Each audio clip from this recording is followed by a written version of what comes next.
ኩንቱም ኸይረ ኡመቲን ኡኽሪጀት ሊናስ ተእሙሩነ ቢልማዕሩፍ ወተነሐውነ አኒል ሙንከር ወቱእሚኑነ ቢላህ።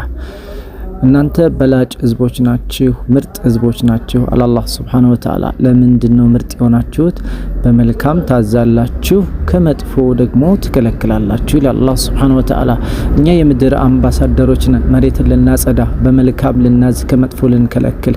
ይሄ ነው ስራችን፣ የተሰጠን ኃላፊነት። ለዛ ነው ነብዩ አለይሂ ሰላቱ ወሰላም ኩልኩም ራኢን ወኩልኩም መስኡሉን አን ረዕየቲ፣ ሁላችሁ እረኞች ናችሁ፣ ሁላችሁ ጠባቂዎች ናችሁ፣ ሁላችሁም በምትጠብቁት ነገር ትጠየቃላችሁ። ስለዚህ ሁሉም ሰው በተሰማራበት መልካምን ለመስራት ከመጥፎ ለመከልከል ስራ አለው ማለት ነው። ጠባቂ ነው ማለት ነው። በሚጠብቀው ነገር ይጠየቃል። በልጆቹ፣ በሚስቱ፣ በባሏ፣ እንዲሁም በጎረቤቱ፣ በስራ ባልደረቦቹ፣ በከስተመሮቹ፣ በእያንዳንዱ የስራ እንቅስቃሴ ጠባቂ ናችሁ። መሬት እንዲጸዳ፣ ፍትህ እንዲሰፍን ሁላችንም ቆመን ልንጠብቅ አላህ ያዘዘን ቤስት ትውልዶች ናችሁ፣ ምርጥ ህዝቦች ናችሁ ተብለን የተመረጥን ህዝቦች ናቸው።